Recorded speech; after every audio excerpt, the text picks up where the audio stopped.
Get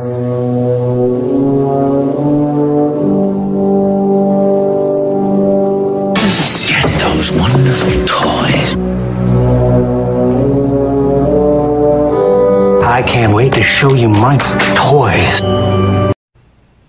Hey everybody, this is D Hunter bringing another action figure review.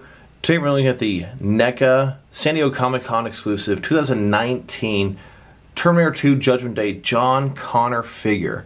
This has been a long time coming. We've wanted this guy for so long. Neca's been making Terminator 2 figures for a really long time. They've made Arnold Schwarzenegger, Robert Patrick, Linda Hamilton, and we never got Edward Furlong. Big, huge omission in the line. Finally, here it is. In addition to that, he comes with this dirt bike and plenty of cool accessories. So let's go and check out the packaging here. Terminator 2 Judgment Day, you can see John Connor on the front here. John Connor with Motorbike, the top. Terminator 2 Judgment Day. The side, pretty much the same thing. Terminator 2 Judgment Day, Neca Toys. Other side, exact same thing. On the bottom, we do have a barcode, as well as several credits. And then on the back side, you can see, here's John Connor on his dirt bike. Here's John Connor, I think, using his hacking device. And then here he is looking at the T-800 arm from the first film. So this is one of Neca's ultimate figures. It's in a window box packaging, Velcro, can open up.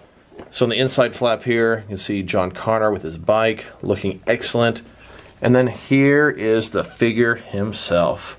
You can see we got the figure, we got alternate head with a bandana, we've got his hacking device he used to get money out of the ATM, his dirt bike in the background, as well as the T-800 arm, which is an absolutely fantastic accessory.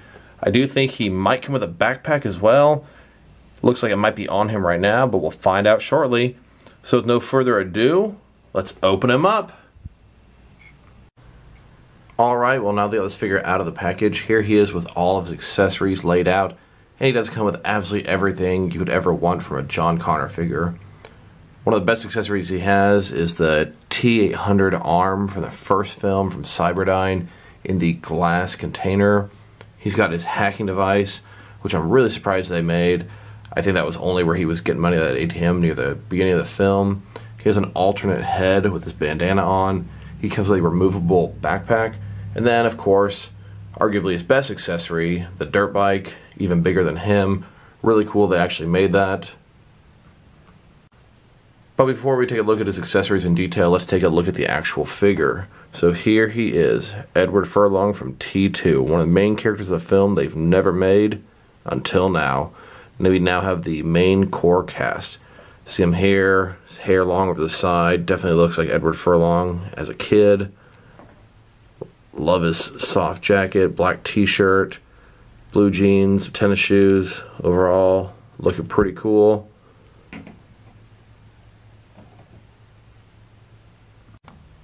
And then here's the figure broken down as far as he can go with all of his removable parts detached. Now let's take a look at his accessories. And like I said before, I can't imagine there's anything here that you'd feel like is missing from a John Connor figure. They hit everything on the nose. Hacking device, backpack, dirt bike, heads, T-800 arm, amazing. So here is two heads. The one on the left, his regular head, and then on the right we've got the one with the bandana on. His regular head will be my default head, as that's how he looked in the most of the film. But pretty cool, they gave us two different options. And then here he is with his head with the bandana on. As you can see, it's got sort of a back part dangling down, made of some soft material, very bendable. And then here he is wearing his regular head. Like I said, this is how I remember him being in the majority of the film, so this will be the head that I'll predominantly be using. Next, let's look at his backpack. Nice blue color here, black zipper, black straps. They're made of a soft material, so pretty easy to put on and off his bag. I do remember this in the film. He kept the chip as well as the T-800 arm inside of here. Pretty cool, they gave you this as well. And here is how he looks wearing his backpack from the back. Next, let's look at his hacking device. This was sort of a makeshift device that he made so he could hack into an ATM and get free money. Sort of was a punk in the film. ended up being a hero. So you can see here, got sort of a laptop-ish interface, a little smaller, plugged in with what almost looks like an old CRT monitor cable. Long wire till it extends to a little box here. Then it's got a different kind of wire going all the way to the end where it would plug into the ATM as sort of a fake bank card. Pretty cool to include this. I don't have a normal ATM per se from action figures, but here he is hacking into a computer. Pretty cool accessory. And this is how it looks being held in his hands. Works pretty well.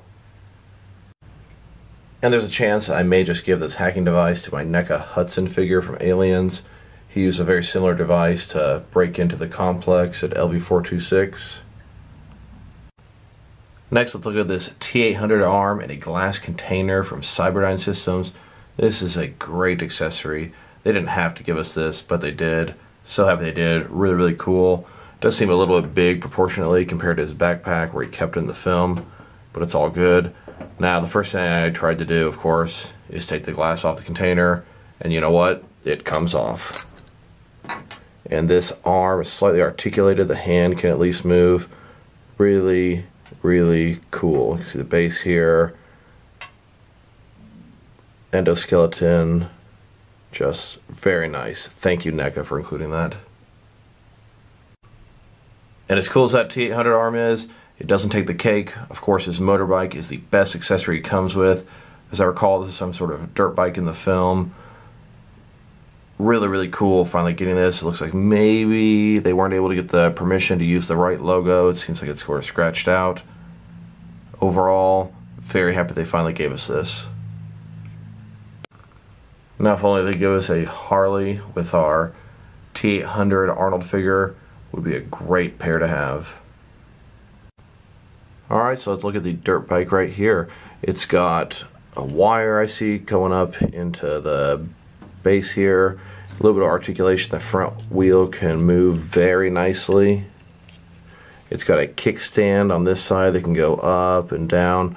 Allows it to stand up with complete ease. Of course, the wheels are rubber and they can both move.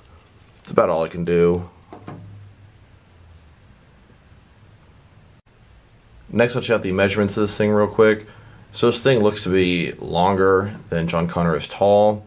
So from front to back, looks like it's sitting at about 7 1/4 inches. And then from bottom to top at its tallest point, a little bit over 4 1/2 inches. And then here he is on his dirt bike. Looking pretty good, very proportionate. His hands fit on the handlebars nicely. Looking very reminiscent of how I remember it being in the film. And then here's this newer, nicer NECA motorbike compared with the old Kenner, I believe, dirt bike from the old John Connor figure. Quite an upgrade indeed. And then just because, here he is riding the old Kenner dirt bike. And then here's his dirt bike compared to a bunch of motorcycles used in my action figure world. These ones aren't assigned to any particular action figure in general. They can be used for regular people, mobsters, gangsters, biker gang, etc., etc. Got some from old Kenner, Batman and Robin, Blade, Marvel Legends, Wolverine, Marvel Legends. We've got some 1/12 scale models, and then some wrestling motorcycles as well. And then here they are from a more aerial view. And here it is next to this other Marvel Legends Wolverine motorcycle. This one here is specifically for my Red Hood figure. And between these two Marvel Legends Wolverine motorcycles, these are probably my best two options for Arnold Schwarzenegger, the T800. Probably this larger blue one, even though it has an X logo on the top, just until I eventually find something better. And then here it is next to a few different T1000 motorcycle cops and some motorcycles I acquired for them. Got these things for real cheap on eBay. And then here's this dirt bike next to all of my Batman and Allies motorcycles. Each one of these can actually fit a 6-inch figure, some better than others. And then here's a more aerial view of all the motorcycles. On the far left we've got Mezco, Judge Dredd. I often give that to Nightwing. Then 3 different bat pods, Mattel, Mafex, and Figure Arts. Then of course we've got John Connor's Dirtbike. Then a Marvel Legends Black Widow that I give to Batwoman. And then a purple one that came with a DC Collectibles backroll figure. A couple Batman Missions and Justice League basic 6-inch versions. This was a Hot Wheels 1/12 scale model. Works great and is articulated. We've got old Kenner Dark Knight Batmobile, a couple Brave and the Bold Batmobiles, and a Robin Redbird from Batman and Robin. And then here each one of the characters from the film by their corresponding motorcycle. And then here they are, all 3 of them riding on their motorcycles. And then here's his dirt bike next to a recently released 1/12 scale regular citizens vehicle. This is a Mattel wrestling breakaway car. Now that we've taken a very in-depth look at his accessories and his vehicle, next let's check out the height of this figure. This is a NECA figure, typically the 7-inch scale, but this guy here is sort of a teenager. So look at him, appears to be just about 6 inches tall. Next, let's check out this guy's articulation. So let's start with the head here. It's on a ball joint. Of course, you can look around. It can tilt from side to side, go all the way around. Look down this far and up that far. His shoulders, they go about that far, not 90 degrees. On a ball joint, they go up and around. He does have double jointed elbows, a little bit of material between the forearm and the bicep. You can see he goes up that far, about 90 degrees between the two, kind of weak. Does have a swivel at the top here. And his wrist, and I absolutely hate the way his wrist looks. I think it just looks bad and small. Swivel and hinged.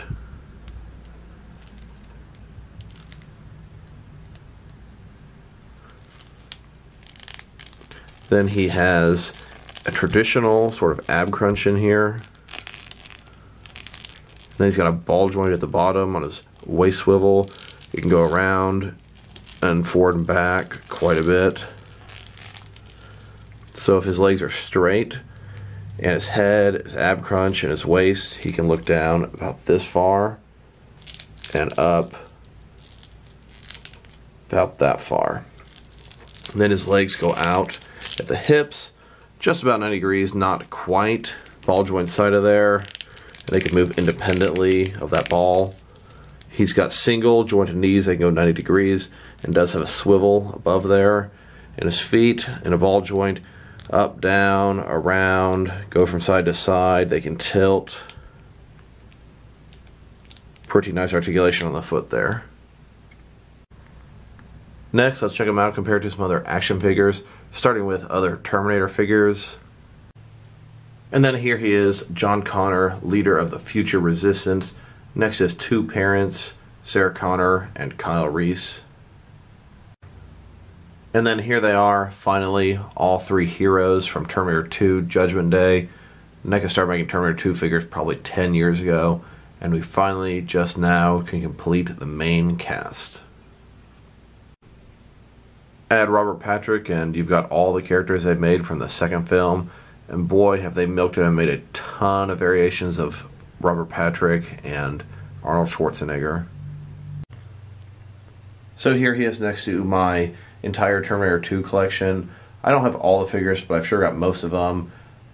I avoided getting the T-800 because, number one, I knew if I got him I'd end up getting 6 of them, and number two, most of the guys I got here I got to fit into a regular world scenario, whether it be police officers, biker gang members, etc., etc. John Connor is going to be a great civilian teenager in my action figure world.